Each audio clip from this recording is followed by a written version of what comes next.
আমল করেছিলেন। দাদা হুজুর কেবলার কথা বলছিলাম, যাদের কথা আল্লাহ শুনে, দুনিয়ার জগৎ সমস্ত জীবন জাতিরা শোনে। ও মুসলমান ইমানদার, আমার দাদা হুজুর পীর কেবলা রাহমাতুল্লাহ আলাইহি বাংলাদেশের নোয়াখালী জলসায় যাচ্ছেন।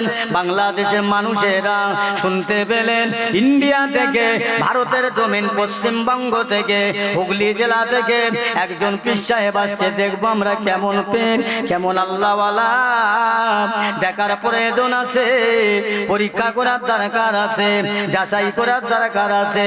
এই তোমরা শোনো, দাঁড়াও, কেমন পীর বোঝা যাবে। একটা ছেলেকে গোসল দাও, তাকে নতুন কাপড় পরাও, পরিয়ে খাটিয়ায় শুইয়ে দাও, ইয়ে দিয়ে বলবো হুজুর আমাদের একটা মাইয়েত হয়েছে, জানাজাটা পড়ে দেন। দেখবো কেমন পীর সাহেব বাতিনি ওইলা সাহেব ওই ছেলেটার জানাজা পড়ে কিনা। ও মুসলমান ইমানদার, আল্লাহ বলে আমার মাহবুব বান্দার সঙ্গে লেগো না, আমার হাবিব বান্দার সঙ্গে লেগো না, আমার ওলি বান্দার সঙ্গে তোমরা লেগো না। আমি আল্লাহ সহ্য করতে পারবো না, আমার আবদারে বান্দার কথা আমি ফেলতে পারবো না। আমার ওলি বান্দাদের বেইজ্জতি করো না, অপমান করো না, আমি আল্লাহকে অপমান করা হবে। ও দুনিয়ার মানুষেরা, তোমরা ওলিদের ভালোবাসো, ওলিদের সহবত লাভ করো। এই ছেলেটার কাপন পরিয়ে গোসল দিয়ে খাটিয়ায় শুইয়ে দিলেন জীবন্ত ছেলে। বলে দেয়া হলো নড়াচড়া করবি না, খবরদার নড়বি না। বলে দেয়া হলো হুজুর এমন সময় নোয়াখালী গ্রামের মধ্যে ঢুকলেন, ঢুকে বললেন, সমস্ত লোকেরা দাঁড়িয়ে গেলেন, হুজুর আপনি কি বাংলাদেশে যাবেন? হ্যাঁ হুজুর, এটাই তো বাংলাদেশ। হুজুর আপনি কি ভারতের জমিন থেকে পশ্চিম বাংলার জমিনে হুগলি জেলা থেকে আসছেন? বলে হ্যাঁ বাবা। হুজুর একটা আমার আবেদন আমাদের রাখতে হবে, একটা অনুরোধ আপনার রাখতে হবে। কি অনুরোধ বাবা? ও হুজুর আমাদের একটা মাইয়েত হয়েছে, আমাদের মনের বড় আশা, আমাদের মনে বড় সাধ, আমরা আপনার দিয়ে জানাজাটা পড়বো, দোয়া নেব। আমার দাদা হুজুর বলছে, ওটা তোমাদের মোয়াল্লার ইমাম সাহেব পড়বে বাবা, আমার দায়িত্ব না। হুজুর আমরা আশা করেছি তো আপনার দিয়ে জানাজাটা পড়বো না বাবা। সবাই দাঁড়িয়ে গেলেন, হুজুর অনুরোধটা রাখেন, আমরা আপনার থেকে একটু বরকতের দোয়া নেব। কত ছলনা দেখো আমার পিয়ারা ভাইয়েরা। হুজুর বললেন, না রে বাবা, ওটা তোমাদের ইমাম সাহেবের দায়িত্ব, ওটা আমি পারবো না। বারবার বলার জন্য তারা শুনতে লাগলেন, তারা শোনেন না, না ছোট বাংলার মতো ধরলেন, হুজুর আপনি জানাজাটা পড়ে দেন, আমরা খুশি হয়ে যাব। এমন সময় হুজুর বললেন, তাহলে আমার কি পড়তে হবে? বলে হ্যাঁ হুজুর। এক লোটা পানি নিয়ে আসেন, পানি আনলেন, হুজুর পানি দিয়ে ওযু করলেন। ওযু করে বলছে, এই মাইয়েতের গার্জেন কোথায় ডাকেন? গার্জেন আসলেন, হুজুর পড়েন। এই তোমার ছেলে? জি হুজুর। জানাজা পড়তে হবে? জি হুজুর। আবার বলছে, সত্যি জানাজা পড়বো? বলে জি হুজুর পড়ে। তাহলে জানাজা পড়া হয়ে গেল। আল্লাহর ওলি আবার রাস্তা চলতে লাগলেন। তারা সব জানাজা পড়ে খাটিয়ার কাছে গিয়ে ওই বাচ্চাটাকে তুলে কাপড়টা উঁচু করে হাত ধরে টেনে তুলছে, কিন্তু ওঠে না, সোজা হয়ে গেছে, ঠান্ডা হয়ে গেছে, নড়াচড়া করে না, একেবারে নিথর নিস্তব্ধ। মুসলমান ইমানদার নিঃশ্বাস বন্ধ হয়ে গেছে। লোকেরা হুজুরের পিছনে দৌড়াতে লাগলেন, হুজুর আমাদের বেয়াদবি ক্ষমা করুন, মাফ করে দেন, হুজুর আমাদের ভুল হয়ে গেছে, আপনি আমাদের মাফ করেন।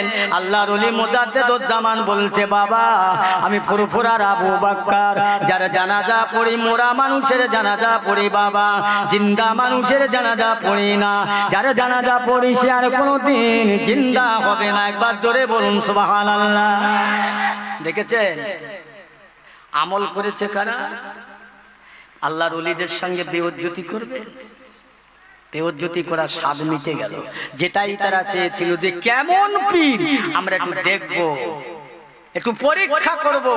আল্লাহ বলছেন, বান্দা আমার মাহবুব বান্দার সঙ্গে তোমরা বিরক্ত করো না, জ্বালাতন করো না, বেইজ্জতি করো না, করলে পরে আমি আল্লাহ পছন্দ করি না, তোমাদের উপরে বড় মুসিবত আসবে।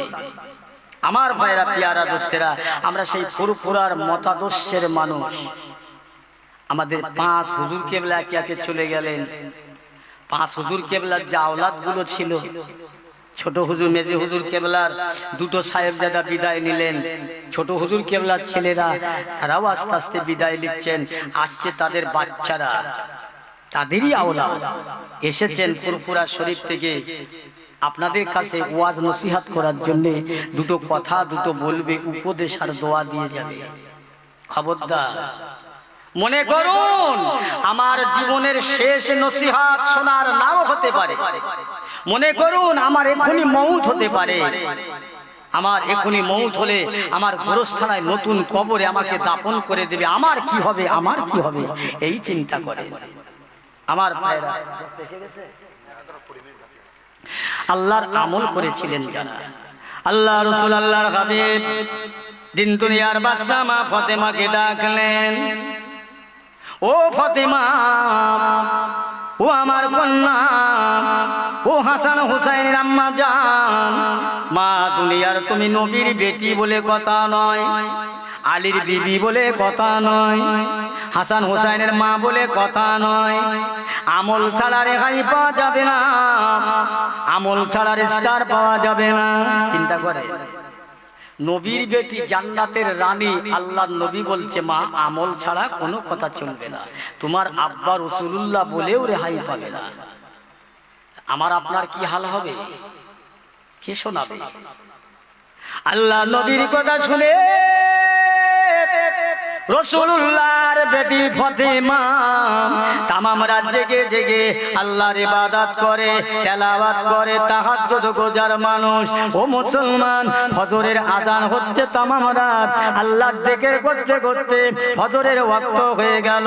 মসজিদে নববী শরীফে আযান হয়, আল্লাহু আকবার, আল্লাহু আকবার। এই না আযান হয়েছে, আম্মা জান ফাতেমা কাঁদতে লাগলেন ডুকরে ডুকরে, আল্লাহ তাআলা এই রাতটা এত ছোট, এই রাতের মাত্রা এত ছোট করলেন, আল্লাহ আমি ফাতেমা আর একটু রাতটা যদি বাড়িয়ে দিতেন, আমি আপনার কাছে কেঁদে কেঁদে আমার জীবনটাকে সান্ত্বনা ধন্য করতাম। এত তাড়াতাড়ি সকাল হয়ে গেল, আমি ফাতেমা আমার ইবাদত করে সাতটা মিটলো না, আপনার কাছে জিকির করে সাতটা মিটলো না।